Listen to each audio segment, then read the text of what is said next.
अरे रुको भाई, रुको रुको रुको, आपको बाइक लेनी है ना, मुझे पता है दिवाली है और आप अपने लिए एक बेस्ट बाइक सोच रहे होंगे लेने की। यहाँ पे 250 सीसी की बाइक है, एक तरफ अपाचे न्यू लॉन्च बाइक है 164B।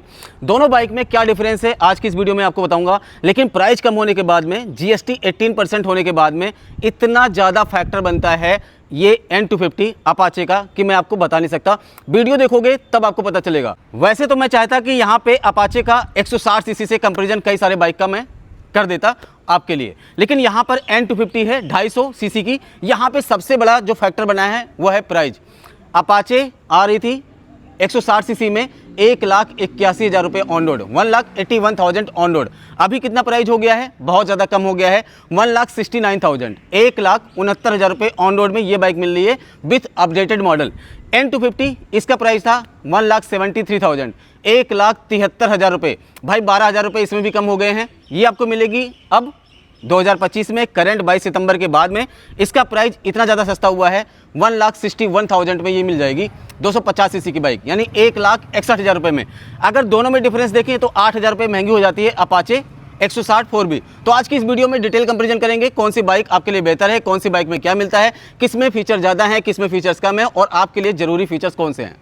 तो चलिए सबसे पहले लुक्स, स्टाइल एंड मैं आपको अपडेट दिखा दूं, उसके बाद सारी चर्चा करेंगे। सीट हाइट कितनी है, मेरी हाइट कितनी है, उस अकॉर्डिंग कैसी है, सब कुछ आपको डिटेल में बताऊंगा। लेकिन सबसे पहले अपाचे का अपडेट मैं आपको बता देता हूं। देखो फ्रंट की साइड में यहाँ पे मिलता है एक नया लुक, एक नया एलईडी हेडलाइट प्रोजेक्टर सेटअप, और यहाँ पे जो लाइट सेटअप है ना काफ़ी ज़्यादा अच्छा है, आगे जला के दिखाऊंगा। लेकिन इसमें खास क्या है, यहाँ पे प्रोजेक्टर लाइट एंड यहाँ पे DRL आ चुके हैं। लुक्स थोड़े से बेहतर किया है कंपनी ने पहले से। और यहाँ पे इंस्ट्रूमेंट कंसोल देखो, तो ये जो कंसोल है ना, यहाँ पे TFT इंस्ट्रूमेंट कंसोल आ चुका है, देखने में बहुत ज़्यादा अच्छा है, RTR 310 जैसा लगेगा। लेकिन यहाँ पे थोड़े से फीचर्स कम है। यहाँ पे 3 राइडिंग मोड मिलेंगे, यहाँ से चेंज होता है, यहाँ पे है स्पोर्ट, यहाँ पे है रेन एंड यहाँ पे है अर्बन। तो ये 3 राइडिंग मोड मिलेंगे। बाकी जो जितने भी फीचर्स हैं यहाँ पे आपको देखने को मिलेंगे। अभी जैसे कि टॉप स्पीड कितने किलोमीटर ज़्यादा मैक्सिमम भगा चुके हो, उसके बाद रियल टाइम माइलेज आपको मिल जाएगा, ट्रिप मीटर वगैरह की डिटेल आपको मिल जाती है। और यहाँ पे ABS डुअल चैनल मिलता है, ट्रैक्शन कंट्रोल इस बाइक में आ चुका है। उसके बाद असिस्ट एंड स्लीपर क्लच इस बाइक में आ चुका है।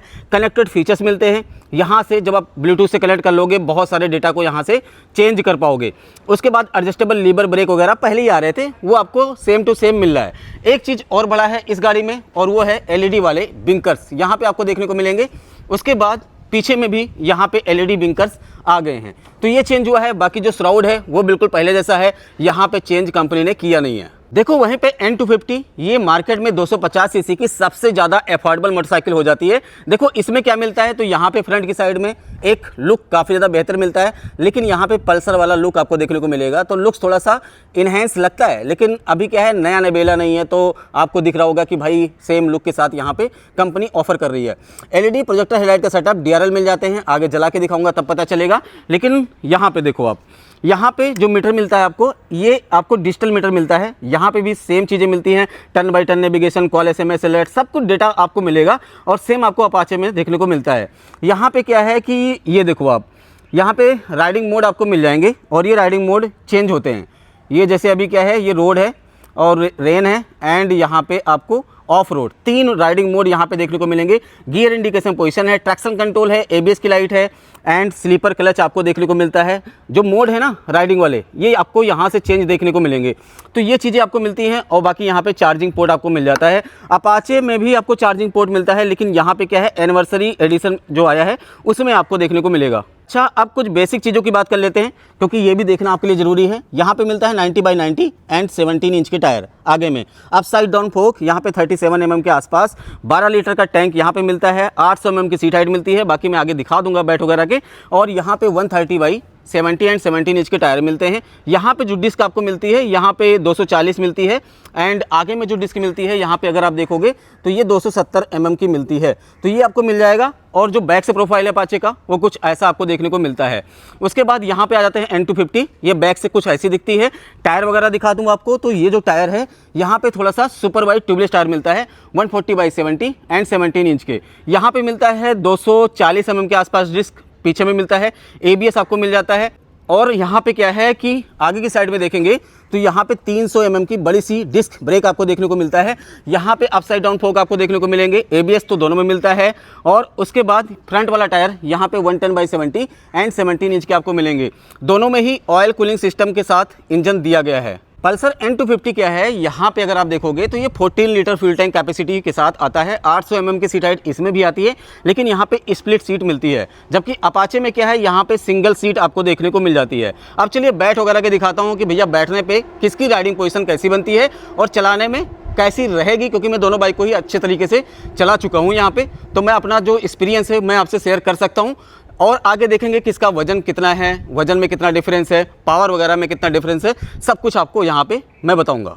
अब चलिए मैं बैठ के दिखाता हूँ दोनों गाड़ी पे। तो देखो N250 जो है, जब आप बैठोगे, मेरी हाइट है 5 फुट 4, चलाने में कोई दिक्कत तो आती नहीं है। और ये राइडिंग पोजीशन कुछ ऐसी बनती है, ठीक है। यहाँ पे अच्छी खासी राइडिंग पोजीशन है, ज़्यादा अग्रेसन नहीं है। हल्के से आप झुके रहोगे तो राइडिंग ज़्यादा मतलब बेहतर तरीके से कर पाओगे, बहुत ज़्यादा अग्रेसन नहीं मिलेगा। 250 सीसी की सबसे ज़्यादा एफोर्डेबल मोटरसाइकिल है, तो बढ़िया आपको यहाँ पे चीज़ें देखने को मिल जाती हैं। उसके बाद जो ग्राउंड क्लियरेंस है यहाँ पे ज़्यादा है, 180 mm का ग्राउंड क्लियरेंस इस बाइक में अवेलेबल आपको मिल जाएगा।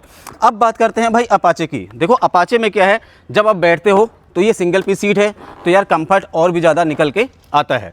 और यहाँ पे 800 mm की सीट हाइट है, तो ये जो सीट की पोजीशन है वो थोड़ी सी नीचे की तरफ दी गई है, तो पैर यहाँ पे ज़्यादा अच्छे तरीके से आ जाते हैं। बाकी जो राइडिंग है कुछ ऐसी बनेगी, बेहतर राइडिंग है। पल्सर जितना आपको झुकना नहीं पड़ेगा, यहाँ पे थोड़ा सा फ्लैट आप रहोगे तो बेहतर तरीके से राइडिंग यहाँ पे कर सकते हो। और उसके बाद जो इसका ग्राउंड क्लियरेंस है ये 165 mm का है। अब बात करते हैं इंजन की। ये देखो, ये जो अपाचे का इंजन आप देखोगे, यहाँ पे 160 सीसी का इंजन है। इंजन में कोई चेंजेस है नहीं, 17.5 bhp की पावर एंड 15 Nm का टॉर्क जनरेट करता है। इंजन काउल का सेटअप मिल जाता है, ऑयल कूलिंग सिस्टम के साथ आपको ये मिल जाएगा। अब बात करते हैं N250 की। ये जो N250 है ये 250 सीसी इंजन के साथ आता है, पावरफुल इंजन है, बहुत ज़्यादा बेहतर इंजन है। इसकी जो पावर है 24.5 bhp की है एंड जो टॉर्क है 21 mm का है। यहाँ पे भी इंजन काउल का सेटअप आपको देखने को मिल जाएगा। अब एक बार स्टार्ट करके साउंड सुनेंगे कि भैया किसका साउंड कैसा बिहेव करता है। देखो N250 में यहाँ पे एग्जॉस्ट सिस्टम देखने को मिलता है, जबकि बहुत सारी बाइकें पल्सर की ऐसी आती हैं जहाँ पे अंडर बेली एग्जॉस्ट आपको देखने को मिलता है। स्टार्ट कर लेते हैं, बिना क्लच दबाए स्टार्ट हो जाएगी। बेस कुछ ऐसा निकल के आता है और रैप करने पे साउंड कुछ ऐसा निकल के आएगा। अब सुनते हैं अपाचे का कि अपाचे का साउंड आपको कैसा मिलेगा। तो ये जो सिस्टम है ना एग्जॉस्ट का, थोड़ा सा बड़ा आपको मिलता है। एक बार इसको ऑन करके देख लेते हैं। ये भी बिना क्लच दबाए स्टार्ट हो जाएगी। झनझनाहट है लेकिन साउंड में मज़ा है। इसका साउंड कुछ ऐसा निकल के आएगा। अब माइलेज की बात कर लेते हैं। लगभग 45 kmpl की माइलेज देगी और ये लगभग 35 kmpl की माइलेज बड़े आराम से दे देगी। तो 10 kmpl का माइलेज का फर्क आएगा, लेकिन प्राइस थोड़ी सी सस्ती मिलेगी। ज़्यादा पावर आप यहाँ पे कैरी कर सकते हो, यानी ज़्यादा पावर आपको मिल जाएगा इस वाली बाइक से। इस वाली बाइक में आपको कंफर्ट बहुत ज़्यादा मिलेगा, बढ़िया मिलेगा, सिंगल सीट है, चलाने में मज़ा आएगा, कुछ नए अपडेट भी आपको देखने को मिल जाएंगे। तो ये चीज़ है ना। अब बात करते हैं कि कौन सी बाइक आपके लिए वैल्यू फॉर मनी रहेगी दोनों में से। देखो दोनों ही बाइक अपने अपने सेगमेंट में बहुत ज़्यादा खास हैं।